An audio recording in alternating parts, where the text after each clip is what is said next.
Hello मेरे प्यारे students. उम्मीद है सबकी प्रिपरेशन बहुत अच्छी चल रही होगी और इसी प्रिपरेशन को मैं आगे कंटिन्यू करने की कोशिश करूँगा। तो इस वीडियो के अंदर हम बात करेंगे सारे फॉर्मूलेज जो कि आपके क्लास 10th के हिसाब से बहुत ज़्यादा ज़रूरी है। ये आपके एग्ज़ाम में बहुत ज़्यादा बेनिफिशियल रहेंगे आप लोगों के लिए, ताकि आपको एक क्विक रिवीजन मिल सके सारे फॉर्मूलेज के बारे में। तो देखो, जैसे कि आपका सबसे पहला चैप्टर है pair of linear equation and formulas, ये आपका चैप्टर नंबर 3 है और चैप्टर नंबर 2 भी मान सकते हो या फिर चैप्टर नंबर 3 ही है ये। उसके बाद में अलजेब्रिक फॉर्मूलाज, ये चैप्टर नंबर 3 और 4 के बारे में बता रहा है।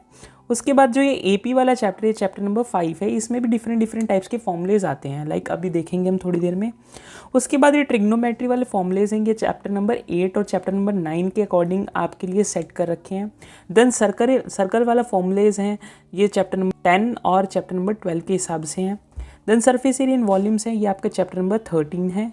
उसके बाद स्टैट्स है, ये जो आपको सभी को पता है, चैप्टर नंबर 14 है।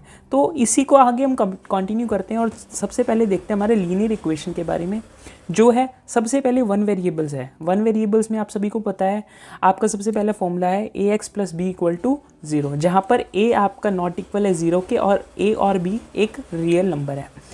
टेंशन मत लेना स्टूडेंट्स, इसकी पूरी की पूरी PDF की फाइल आपकी डिस्क्रिप्शन बॉक्स में मिलेगी, आप वहाँ पर जाके भी इसको पढ़ सकते हैं। देन सेकेंड आपका वेरिएबल है ax + by + c = 0, ये आपका a 0 है, नॉट इक्वल है, ठीक है, और b भी नॉट इक्वल है 0 के, और जो a b और c है ये तीनों रियल नंबर है आपके। देन थर्ड है आपका third variable ax + by + cz + d = 0, ये आपका सारा का सारा जो है नॉट इक्वल, और जो आपका a b c d है ये सारे रियल नंबर्स हैं। देन बात करते pair of linear equation in 2 variable. आप सभी को पता है 2 वेरिएबल्स है, मतलब कि या तो एक्स वाई की फॉर्म में हो सकता है या फिर ए बी सी डी जो भी आपको लेना है उसकी फॉर्म में भी हो सकता है। यहाँ पर जो लिखा है a1x है + b1 + c = 0 है। देन a2x + b2 + c = 0 है। आपने फॉर्मूलाज पढ़ रखे होंगे, बस इसकी थोड़ी सी क्विक रिविजन चाहिए आपको, तो उसी के बारे में ये PDF है, जहाँ पर a1 b1 c1 a2 b2 और c2 ये तीनों के तीनों आपके रियल नंबर्स हैं और ये तीनों एक दूसरे 0 के इक्वल नहीं हैं। देन आपका स्टैंडर्ड फॉर्मूला जो क्वाड्रेटिक इक्वेशन का है, चैप्टर नंबर 4 से रिलेटेड है, उसमें जो आपका है ये फॉर्मूला ax² + bx + c = 0, जहाँ पर a आपका नॉट इक्वल है 0 के। ऑलराइट बच्चों, तो इसको ध्यान से पढ़ना, क्योंकि इस चैप्टर में बहुत सारे ऐसे फॉर्मूलेज हैं जो कि बहुत ज़्यादा प्रॉब्लम कर सकते हैं बच्चों को। देखो, ये अलजेब्रिक फॉर्मूलेज हैं। आगे फिर आपने जो 9th क्लास में या पिछली क्लासेस में पढ़ा है, एक फॉर्मूला ये भी रह गया था आपका, जो सबसे इंपॉर्टेंट फॉर्मूला है ये आपका x निकालने के लिए, x = -b + -√b² - 4ac/2a वाला। बच्चों ये देख लेना, ये PDF में आपको मिलेगा। देन आगे a + b का होल स्क्वायर है, a² + b² + 2ab है, और जैसे आपका आइडेंटिटी नंबर 2 है, देन आइडेंटिटी नंबर 3 है, देन आइडेंटिटी नंबर 4 है। तो ऐसे करते करते आपके सारे के सारे फॉर्मूलेज हैं। आपने पिछली क्लासेस में भी रिवाइज़ कर रखा होगा, और किसी को अगर नहीं रिवाइज़ करना या किसी को नहीं आ रहा तो आप यहाँ से देख सकते हो, डिस्क्रिप्शन बॉक्स में भी इसका पूरा का पूरा PDF मेंशन होगा। देन पावर्स हैं, ये कुछ बेसिक फॉर्म्स ऑफ पावर्स हैं, किसी को नहीं आ रहा तो पावर भी सीख सकते हैं। जैसे आइडेंटिटी होती है भाई p की पावर m है, p की पावर n है, मतलब बेस सेम है इसका, और पावर अलग अलग है, बीच में मल्टीप्लिकेशन है तो पावर ऐड हो जाएगी। और भी बहुत सारी आइडेंटिटीज़ बोल सकते हो, या power of laws of exponential power बोल सकते हो, तो उसके बारे में आप ये पढ़ सकते हो।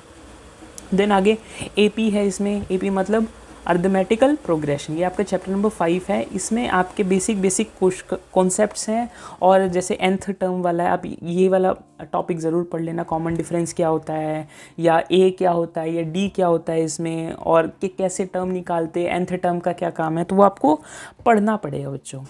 सबसे पहला फॉर्मूला इसका nth टर्म का फॉर्मूला है। nth टर्म का फॉर्मूला है आपका a + n - 1 × d, ये इंपॉर्टेंट है ये वाला। देन nth टर्म AP के लिए SN वाला फॉर्मूला है, ये भी इंपॉर्टेंट है बच्चों, n/2 × a + n - 1 × d। Okay, alright बच्चों। देन हम बात करते हैं ट्रिग्नोमेट्रिक फॉर्मूलेज की। ट्रिग्नोमेट्रिक ये आपका चैप्टर नंबर 8 है बेसिकली, और आपका चैप्टर नंबर 9 है कुछ application, some applications of trigonometry वाली। तो उसमें भी आपके लिए कुछ ऐसे जो हैं इसको यूज़ कर सकते हैं। साइन ये आप पढ़ लेना, साइन क्या होता है, P/H है, B/H है, या tan क्या होता है, किसका क्या अपोजिट होता है बच्चों, ये सब का सब आपको मिलेगा। देन ट्रिग्नोमेट्रिक टेबल भी आपके लिए अवेलेबल करा रखा है। साइन, कोस, tan, कॉट, सेक, कोसेक, ये इन सब की वैल्यूज़ आपके एग्ज़ाम में या तो आपको बनाने के लिए आ सकता है या फिर आप इनकी वैल्यूज़ याद कर सकते हो। ये कुछ और फॉर्मूलेज़ है बच्चों, इनको ध्यान से पढ़ के जाना पेपर में, क्योंकि पेपर बहुत ज़्यादा इंपॉर्टेंट है। मैं आपको आने वाली वीडियोस के अंदर कुछ ऐसे इंपॉर्टेंट क्वेश्चंस के बारे में भी बता दूंगा जो आपके लिए बहुत ज़्यादा बेनिफिशियल हो जाएंगे। ऑलराइट, देन सर्कल वाला फॉर्मूला है, इन सभी को अच्छी तरह पढ़ना बच्चों। उसके बाद सर्कल वाला फॉर्मूला है, सर्कल्स के फॉर्मूले, ये चैप्टर नंबर 10 है आपका, ठीक है। इसमें सरकमफ्रेंस क्या होता है, एरिया क्या होता है, एरिया ऑफ सेक्टर क्या है, major arc, minor arc, major segment, minor segment, circle के अंदर क्या क्या डिफरेंट पार्ट्स होते हैं वो पढ़ सकते हो। लेंथ ऑफ आर्क है ये, थीटा वाला फॉर्मूला, एरिया ऑफ सेक्टर क्या होता है, ठीक है बच्चों। देन सरफेस एरिया वाला ये आपका चैप्टर नंबर 13 है। चैप्टर नंबर 13 में भी बहुत ज़्यादा इंपॉर्टेंट ऐसे कुछ फॉर्मूलेज हैं जो कि अगर आप अच्छे से याद करते हो या फिर अच्छे से इसको अटैम्प्ट करते हो तो आपको मार्क्स और भी ज़्यादा मिल सकते हैं। देन स्फीयर का फॉर्मूला है, स्फीयर का क्या होता है, diameter, circumference, surface area, volume, इन सब का पढ़ सकते हो। देन सिलेंडर का क्या फॉर्मूला है, cylinder 2πRH, curved surface area, total surface area, volume इसका, ऐसे कोन के लिए है, slant height, curved height, curved surface area, TS से टोटल सरफेस एरिया, वॉल्यूम क्या होता है। देन क्यूबॉइड का ये सब का सब बच्चों आपको पहले से ही दे रखा है यहाँ पर। लेंथ क्या होता है, ब्रेथ क्या होता है, हाइट क्या है। उसके बाद में अब आपका चैप्टर नंबर लास्ट चैप्टर है जो कि चैप्टर नंबर 14 है। एक और है इसमें चैप्टर नंबर 15 में प्रोबेबिलिटी का फॉर्मूला, प्रॉब का फॉर्मूला, वो बच्चों देख लेना आपको क्या होता है, ठीक है। इसमें मेंशन नहीं है अभी, तो मैंने बस इंपॉर्टेंट फॉर्मूले लिखे हैं जो कि आपके लिए थोड़ा क्विक रिवीजन के लिए हेल्पफुल है, ठीक है। चलो सबसे पहले मीन है, मीन के दो फॉर्मूले हैं, ये स्टेप डेविएशन तो कैंसिल है आपका। दो फॉर्मूले, डायरेक्ट क्या होता है और रेजिम क्या होता है, इनके फॉर्मूलेज ये पढ़ लेना, ठीक है। उसके बाद मोड क्या है, मोड का फॉर्मूला, L क्या होता है, F1 क्या है, F2 क्या है, F0 क्या है, F0 क्या है, H क्या है यहाँ पर, ठीक है। देन मीडियन का फॉर्मूला है, मीडियन का फॉर्मूला भी इसको पढ़ लेना। और चैप्टर नंबर 15 के बारे में तो मैंने बता ही दिया है आपको कि वो भी एक ही फॉर्मूला है प्रोबेबिलिटी का, आई थिंक, ठीक है। उसको भी अच्छे से पढ़ के जाना। तो आई होप आपको ये वीडियो इन्फॉर्मेटिव लगी हो। अगर लगी है तो इस वीडियो को लाइक करना, चैनल को सब्सक्राइब करना, और आगे आने वाली वीडियोस के अंदर मैं कुछ इंपॉर्टेंट क्वेश्चंस भी बता दूंगा ताकि आपके लिए बहुत ज़्यादा हेल्पफुल हो जाए। तब तक के लिए टेक केयर, पढ़ते रहें। जय हिंद, बाय बाय।